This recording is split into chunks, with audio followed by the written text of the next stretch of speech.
Hello दोस्तों, स्वागत है आपका आपके अपने चैनल पर। अगर आप सोल लेवलिंग जैसे धमाकेदार और एक्शन से भरपूर कहानियों को दीवाने हैं तो आज हम एक और कमाल की सीरीज शुरू करने जा रहे हैं जिसका नाम है टॉम राइडर किंग। इसकी कहानी और कॉन्सेप्ट आपको हिला कर रख देगा। तो बिना किसी देरी के चलिए शुरू करते हैं इसके एपिसोड नंबर 1 को। कहानी की शुरुआत होती है एक बेहद खौफनाक और अंधेरे डंजन से। यहाँ का नजारा दिल दहला देने वाला था क्योंकि चारों तरफ लोगों की लाशें बिखरी हुई थी। इस पूरी जगह पर सिर्फ एक ही इंसान मौत के जंग से लड़ रहा था जिसका नाम था जूहून। जूहून के ठीक सामने एक विशाल और जानलेवा नाग जैसा दिखने वाला मॉन्स्टर खड़ा था। वो मॉन्स्टर बिना वक्त गवाए जूहून पर जानलेवा हमला कर देता है। जूहून अपनी पूरी ताकत से तलवार से उस पर वार करता है, लेकिन मॉन्स्टर की चमड़ी इतनी सख्त कि उसकी तलवार उसके जबड़े में ही फंस जाती है। तभी वह मॉन्स्टर अपनी भारी भरकम फूस से जूहून पर ऐसा वार करता है जूहून दूर जा गिरता है। जूहून हार नहीं मानता, वह उठकर अपनी टूटी हुई तलवार मॉन्स्टर के चेहरे पर दे मारता है, लेकिन तलवार के टुकड़े टुकड़े हो जाते हैं। इसके बाद वह मॉन्स्टर जूहून की टांगों को अपने जबड़े में दबोच लेता है। जूहून दर्द से कराहते हुए उसकी आंख में वार करने की कोशिश करता है, लेकिन मॉन्स्टर उसके दोनों पैरों को बुरी तरह चबाकर उसे जमीन पर पटक देता है। अब जूहून के पैर जा चुके थे और उसकी मौत बिल्कुल तय थी। वो दर्द और गुस्से में चिल्लाते हुए केवन नाम के एक शख्स को गालियां देने लगता है। तभी हमें एक छोटा सा फ्लैशबैक दिखाया जाता है। यह केविन वही इंसान था जिसने जूहून को एक बड़े इनाम का लालच देकर इस सुसाइड मिशन पर भेजा था, लेकिन अब जूहून के सारे साथी मर चुके थे और जूहून खुद अपनी आखिरी सांसें गिन रहा था। 38 साल की उम्र, मौत के महामने पे खड़ा जूहून सोचता है कि क्या उसकी जिंदगी का अंत इसी तरह एक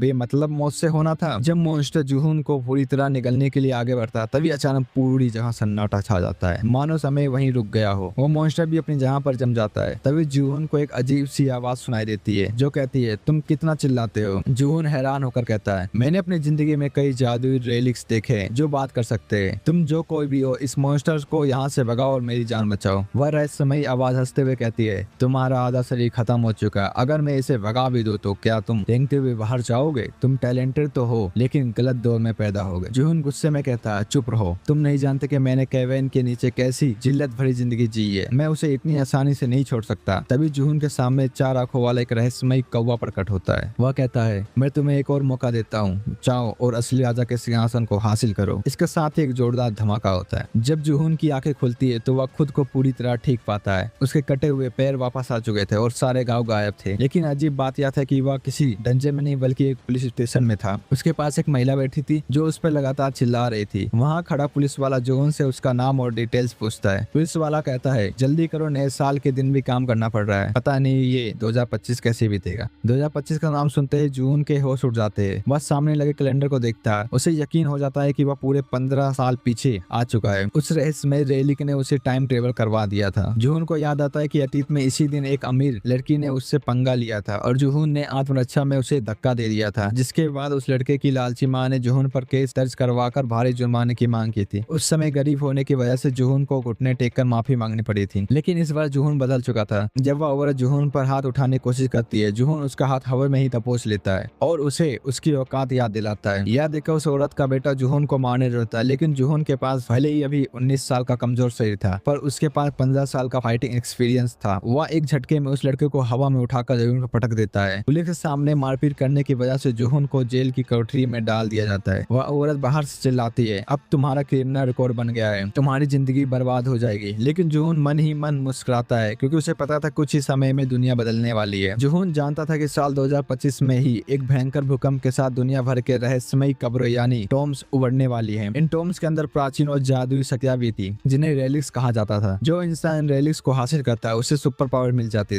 पिछली जिंदगी में जूहून एक बेहतरीन आर्कियोलॉजिस्ट बना था जिसने इन रेलिक्स पर बहुत रिसर्च की थी, लेकिन बड़ी कंपनियां जैसे टीकेबीएम ने इन टॉम्स पर अवैध कब्जा कर लिया था। टीकेबीएम के चेयरमैन तेजुन केन और उसके खास आदमी केविन ने जूहून की इस काबिलियत का फायदा उठाया और उससे स्मगलिंग, चोरी जैसे सारे काम करवाए और अंत में उसे मरने के लिए छोड़ दिया। अतीत में वापस आने के बाद जूहून का इरादा साफ था, उसे केवोन से अपना बदला लेना था और रेलिक्स को खुद हासिल करना था। तभी अचानक जूहून के सामने एक गेम जैसी वर्चुअल स्क्रीन आ जाती है। वहाँ एक ट्विस्ट लिखा था, अपने 1 मीटर के दायरे में सब कुछ डिटेक्ट करो। अभी उसकी रैंक F थी, साथ ही टॉम राइडर बनने के लिए उसे अपने 4 खास स्किल को अनलॉक करना था। जूहून समझ जाता है कि यह स्क्रीन से उसे ही दिख रही थी और नोटिस करता है कि उसकी पुरानी जादुई हुई एबिलिटी अभी भी उसके अंदर एक्टिव है। तभी जुहून का एक पुराना जानकार डिटेक्टिव किम उसकी जमानत करवाकर उसे जेल से बाहर निकलवाता है। जेल से बाहर आते ही जुहून सोचता है कि टॉम्स दुनिया में आने ही वाले, लेकिन सबसे पहले लेलिक अमेरिका और यूरोप में मिलेंगे, जिसके लिए उसे बहुत सारे पैसों की जरूरत थी। तभी उसके सामने पार्क नाम का एक लोकल गुंडा अपने आदमियों के साथ आ धमकता है। जुहून अतीत में इसके यहाँ पार्ट टाइम काम करता था, जहाँ ये लोग उससे कुत्तों की तरह काम करवाते थे। जुहून को देखकर लगता है कि मानो उसके पैसों का इंतजाम खुद चलकर आ गया हो। जुहून पार्क के आदमियों से कहता है कि उसने काम छोड़ दिया और उसके सारे पैसे ब्याज समेत वापस किए जाए। जब गुंडे उस पर हमला करते तो जुहून अपनी 15 साल के कॉम्बैट एक्सपीरियंस का इस्तेमाल करके एक एक करके सबको धूल चटा देता है। यह देखकर पार्क बौखला जाता है और अपनी जेब से एक चमकता हुआ खंजर निकालता है। उस खंजर को देखते ही जुहून की आंखें फटी की फटी रह जाती है। वह तुरंत पहचान जाता है कि यह कोई साधारण चाकू नहीं है, बल्कि एक जादुई रेलिक है। इसका मतलब कुछ रेलिक टॉम्स के आने से पहले इंसानों के बीच मौजूद थे। जुहून मन ही मन कहता है यह रेलिक जहाँ से भी आया हो, अब यह मेरा है। और इसी सस्पेंस के साथ यह एपिसोड यहीं खत्म हो जाता है।